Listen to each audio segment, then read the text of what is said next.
অনেক দিন পর বেশ লাগছে বন্ধুমন। মাঝে মাঝে কাজের ফাঁকে এইসব জায়গায় এলে মন খুব ভালো লাগে। শুদ্ধ বাতাস, মাটির সোনা গন্ধ, পাখির কলতান, আহা।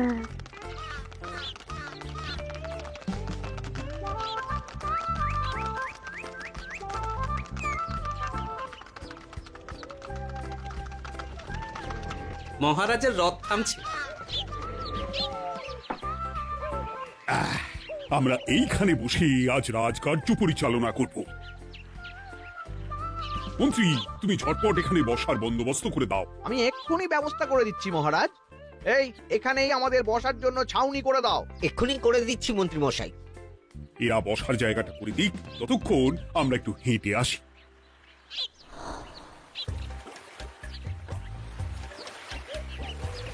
সকালবেলা হাঁটা শরীরের পক্ষে খুব ভালো মহারাজ।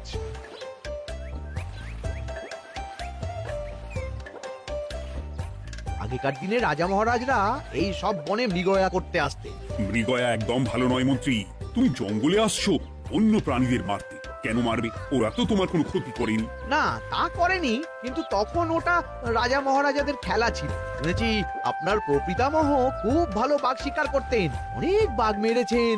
মন্ত্রী, তুমি একটা কথা হয়তো জানো না। আমার প্রপিতামহ শিকার করতেন, কিন্তু কোনো স্বাভাবিক জানোয়ারকে নয়, যে বাঘ মানুষ খেকো হয়ে প্রজাদের ক্ষতি করত। আমার প্রপিতামহ সেই সমস্ত বাঘদেরই মারতেন। এছাড়া উনি বন্য প্রাণী সংরক্ষণ করতে বড়ই ভালোবাসতেন।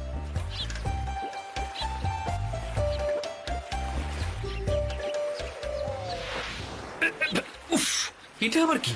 এই, এটা আবার কোথা থেকে উড়ে এলো? কোথাও তো ঝড় হাওয়া কিছুই নেই। একটা ধাঁধা মহারাজ, এই কাগজে লেখা। ধাঁধা? পড়ো দেখি।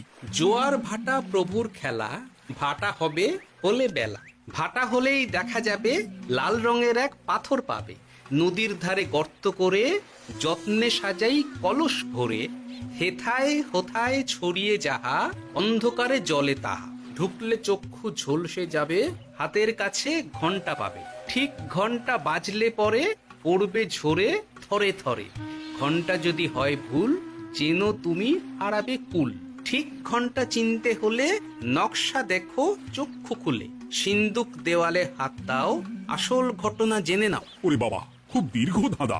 তা মন্ত্রী, তুমি কিছু বুঝলে? এটা একটা গুপ্তধনের নকশা। এর মধ্যে গুপ্তধন কোথায় আছে তার একটা ধারণা দেওয়া আছে। গুপ্তধন? ওটা আমাকে পেতেই হবে, পেতেই হবে। দেখি দেখি, একবার কাগজটা দাও। উপায়, কাগজটা আগে আমার হাতে দাও, দেখি ভালো করে। এখন নদীতে জোয়ার চলছে গোপাল। একটু পরেই ভাটা শুরু হবে। হ্যাঁ, ভাটা না হলে কিচ্ছু বোঝা যাবে না। এখানে স্পষ্ট লেখা আছে, ভাটা হলেই দেখা যাবে লাল রঙের এক পাথর পাবে। তার মানে আমাদের ভাটা হওয়া পর্যন্ত অপেক্ষা করতে হবে। না, সময় নষ্ট না করে ধাঁধাটার সমাধান করতে শুরু করি। ভাটা হলে একটা লাল রঙের পাথর দেখা যাবে, এই পর্যন্ত পরিষ্কার আছে। বুঝতে হবে ওর পর থেকে। পড়ো গোপাল, চলো আমরা সবাই বুদ্ধি লাগাই। নদীর ধারে গর্ত করে যত্নে সাজাই কলস ভরে। এটার অর্থ, ধাঁধাটা মাথায় বসিয়ে নিয়েছি, এবার কে কি বলবে সেটা শুনতে হবে। চলো গোপাল, আমরা ধাঁধা যেমন যেমন বলেছি তেমন তেমন ভাবেই চলি। চলুন মহারাজ, এখন আমাদের দেখতে হবে লাল পাথর। কোথায় আছে লাল পাথর? চলো চলো সবাই, চোখ কান খুলে আমরা নদীর পাড় ধরে হাঁটি। আমি একটু তফাতে হাঁটি। গুপ্তধন আমাকে একা পেতে হবে। ভাটা হলেই দেখা যাবে লাল রঙের এক পাথর পাবে, আমাকে চোখ কান খোলা রাখতে হবে। লাল পাথর, নদীর চড়ায় লাল পাথর দেখতে হবে। লাল পাথর, লাল পাথর। ওটা কি? তো এই তো লাল পাথর, লাল পাথর। ওরা অনেকটা এগিয়ে গেছে, ওদের আমার দিকে নজর নেই। এই সুযোগ, এই সুযোগ, একা একা গুপ্তধন নিয়ে পালাবো।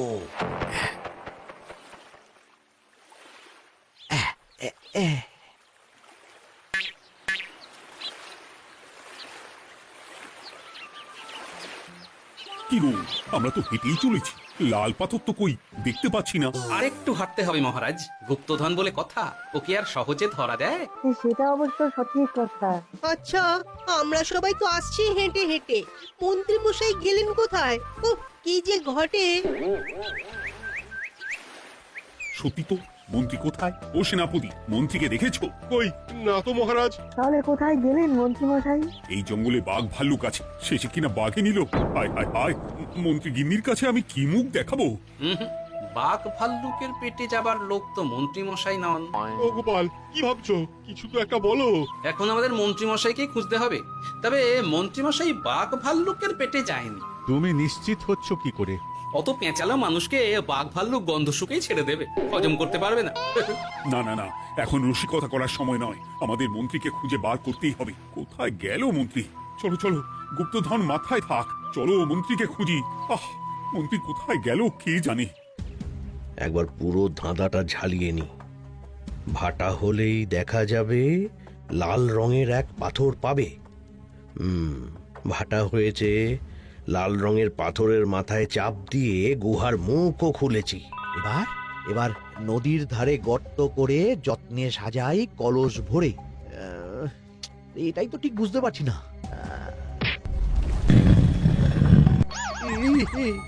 এই রে, এবার কি হবে? হ্যাঁ, মহারাজ, কোথাও একটা আওয়াজ হলো।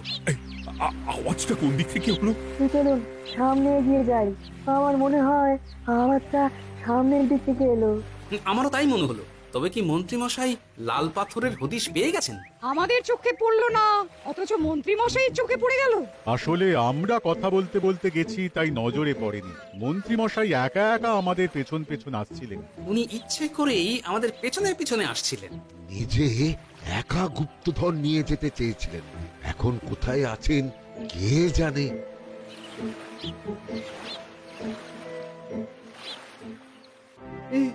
অন্ধকারে কিছু দেখতে পাচ্ছি না তো।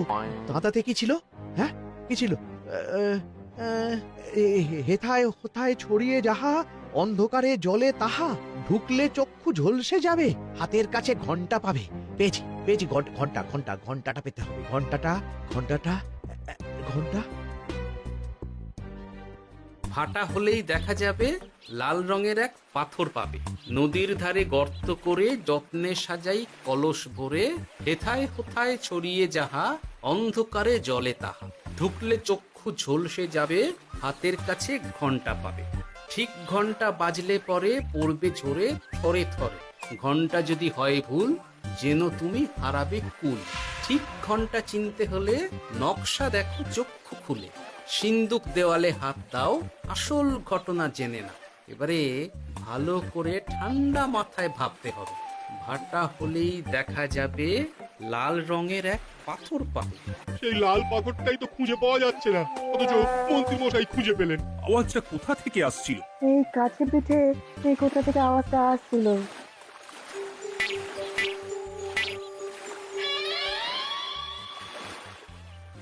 এই তো, এটাই মনে হয় সেই লাল পাথর। একটু নাড়িয়ে চাড়িয়ে দেখি তো কিছু হয় কিনা।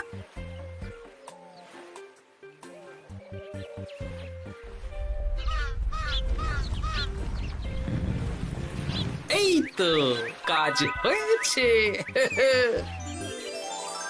এই তো সুড়ঙ্গ। আপনারা নিচে নামুন। আপনারা কি দেখছেন সেটা বলবেন মহারাজ। সবাই যদি নেমে যাই, যদি কোনো কারণে সুড়ঙ্গের মুখ বন্ধ হয়ে যায়, তাহলে আর আমরা বাইরে বেরোতে পারবো না মহারাজ। গোপাল ঠিকই বলেছে, আমরা দুজন বাইরে থাকি। মহারাজ, আর একটা কথা, কোনো ঘন্টায় হাত দেবেন না, মনে আছে তো? ঘন্টা যদি হয় ভুল যেন তুমি হারাবে কুল। ওরে বাবা, এই বয়সে আর কুল হারাতে চাই না। ঠিক আছে, তোমার কথাই অক্ষরে অক্ষরে পালন করব।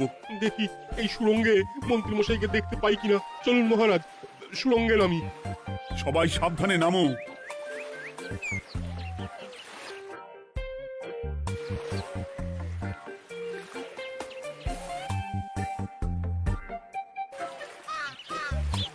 মহারাজ, ওখানে কি কি দেখতে পাচ্ছেন? ওখানে কি মন্ত্রী মশাই আছেন? না গোপাল, মন্ত্রীকে এখনো দেখতে পাইনি, শুধু আমি এখানে অজস্র পাথর দেখতে পাচ্ছি। পাথরে পাথরে ছয় লাভ, ছোট বড় অজস্র। পাথরগুলো বড় অদ্ভুত, কিরকম কিরকম মানুষ মানুষ করুন। লম্বা বেটে হরেক রকম। মানুষ মানুষ গরম, সেটা কিরকম? আর কিছু কোনো কলসি কি দেখতে পাচ্ছেন? কলসি তো দেখতে পাচ্ছি না। মহারাজ, কলসি থাকতেই হবে, কারণ ধাঁধায় লেখা আছে নদীর ধারে যত্ন করে যত্নে সাজাই কলস ভরে। গর্তটা আসলে হলো সুড়ঙ্গ, কিন্তু কলস। মহারাজ, মহারাজ, এইদিকে এইদিকে একটা কলসের মতো কি যেন আছে। এইদিকে আসুন, এদিকে এদিকে। হ্যাঁ গোপাল, দেখতে পেয়েছি। এবার আমি যেরকম যেরকম বলবো সেই রকম সেরকমই করবেন। আমি বিজ্ঞানীকে নদী থেকে জল তুলে পাঠিয়ে দিচ্ছি। পাত্র কোথায় পাবে? আমাদের জল খাবার যে পাত্র আছে সেটা আনতে লোক পাঠাচ্ছি। ঠিক আছে। শুধু একটা কথা বলছি, আপনারা কেউই সুড়ঙ্গের ভেতরে কোনো কিছুতে হাত দেবেন না। কেন গোপাল? সব পরে বলবো, এখন আমি যা বলছি সেটা শুধু মনে রাখুন। সুড়ঙ্গের ভেতরে কিছুতে হাত দেবেন না। ঠিক আছে। প্রহরী, তুমি যাও, যেখানে আমাদের বসবার আয়োজন করা হয়েছে সেখানে গিয়ে একটা জলের পাত্র নিয়ে নদী থেকে জল ভরে নিয়ে এসো। গোপাল, মন্ত্রীমশাই কোথায় গায়েব হয়ে গেলেন? কোথাও গায়েব হয়ে যাননি বিজ্ঞানী, কোথাও গায়েব হয়ে যাননি উনি।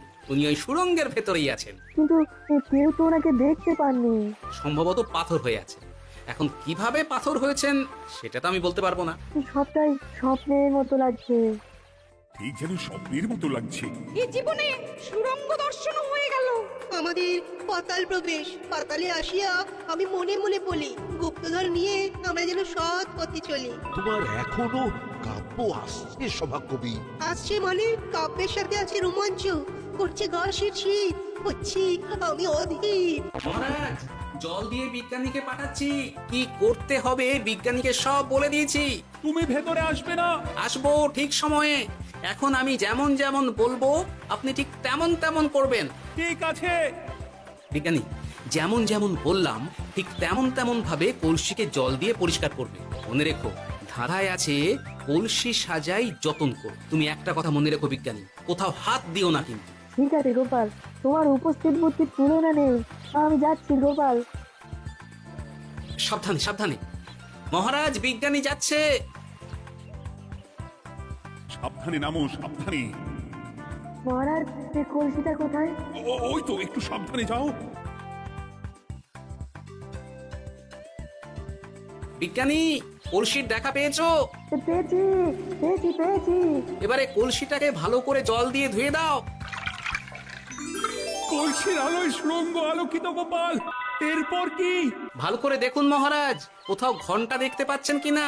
ঘন্টা? একটা তো নয়, সার ঘন্টা, অনেকগুলো ঘন্টা। সাবধান, ঘন্টায় হাত দেবেন না, শুধু দেখুন।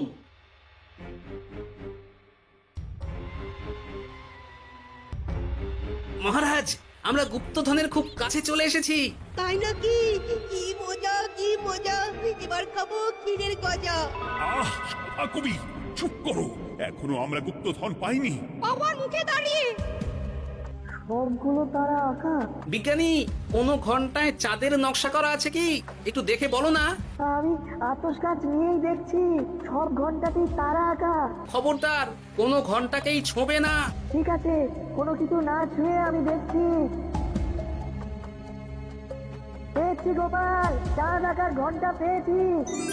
ওই ঘন্টাটা বাজাও, বাজাও।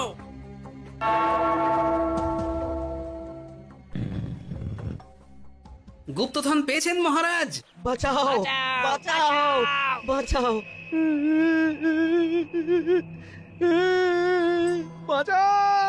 মহারাজ বাঁচান! বিজ্ঞানী, মন্ত্রীর গলা পাচ্ছ না?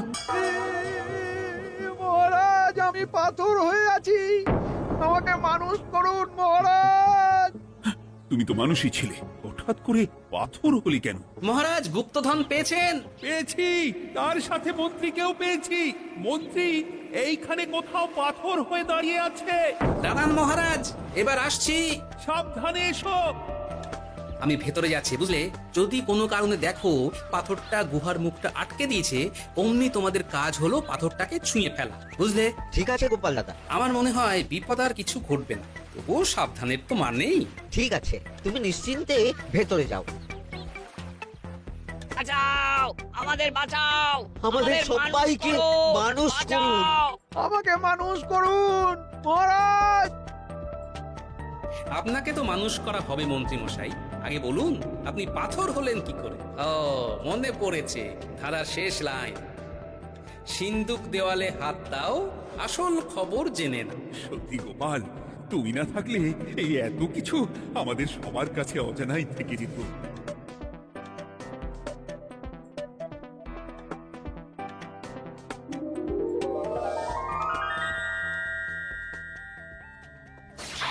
ধন্যবাদ আমাকে মুক্ত করার জন্য। আপনি কি? আমি যক্ষ। আমাকে এই ধন সম্পত্তি পাহারা দেওয়ার জন্য এক ডাকাত দলের সর্দার যক্ষ করে রেখেছিল। আমি 100 বছর ধরে এইখানে যক্ষ হয়ে আছি। আমি তোমার জন্য মুক্ত হলাম গোপাল। এই সম্পত্তি তোমার গোপাল। সম্পত্তি নিয়ে আমি কি করব? আমি এই সব সম্পত্তি মহারাজকে দান করলাম, রাজ্যের অনেক কাজ হবে। তুমি ধন্য গোপাল, তুমি ধন্য। এবার আমার যাবার সময় এসেছে, আমাকে যেতে হবে। যাবার আগে এই পাথরগুলোকে মানুষ করে যান। এরা সব লোভী। আমি আমার সীমিত ক্ষমতায় এই গুপ্তধনের ধাঁধাকে এখানে যারাই ভ্রমণ করতে আসে তাদের হাতে তুলে দিই, কিন্তু কেউ এই ধাঁধার সমাধান করতে পারে না। সবার মনে লোভ কাজ করে, এই লোভ এদেরকে পাথর করে রেখেছে। পাথর হলো কি করে? একটা মানুষ এসে বুক ভরা লোভ নিয়ে আধা পুরো না জেনে পাথরের হাত দিলেই সে পাথর হয়ে যাবে। আমাদের ভুল হয়েছে, আর লোভ করবো না, আমাদের বাঁচাও। আমাকে মুক্ত করে দিন, আমার খুব ভুল হয়েছে মহারাজ, মুক্ত করে দিন আমায়।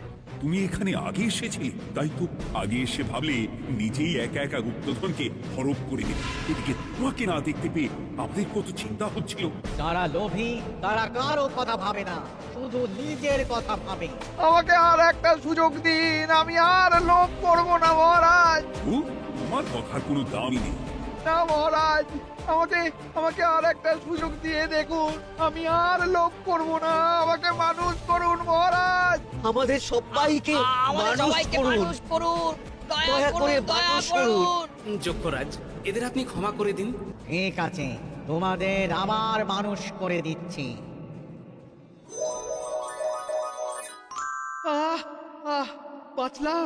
বাঁচলাম।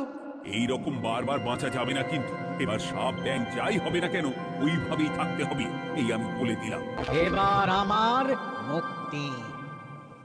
মুক্তি নেবার আগে আরেকটা প্রশ্ন, যে ডাকাত সর্দার তার সম্পত্তিকে রাখার জন্য আপনাকে যক্ষ বানিয়েছিল, এই সম্পত্তি তো তাদের, আমরা তো নিতে পারি না।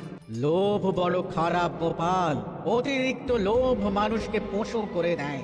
ওই ডাকাত দল এই সম্পত্তির জন্য সবাই কাটাকাটি করে মরে গেছে, কেউ আর বেঁচে নেই। সুতরাং এই সম্পত্তিতে তোমার অধিকার আছে। এই সম্পত্তি তুমি গ্রহণ করো। নিলাম আমি, কিন্তু এই সম্পত্তি মহারাজকে আমি দান করলাম। ডাকাত দল জনগণের সম্পদকে লুঠেই তো সম্পত্তি বানিয়েছে, তাই আমি জনগণের কাজে লাগবার জন্যই এই সম্পত্তি মহারাজকে দিলাম। গোপাল, তোমার জয় হোক। এবার তাহলে আমি যাই। তোমরা সবাই সুখে থেকো আর ভালো থেকো। গোপাল, তোমার তুলনা হয় না।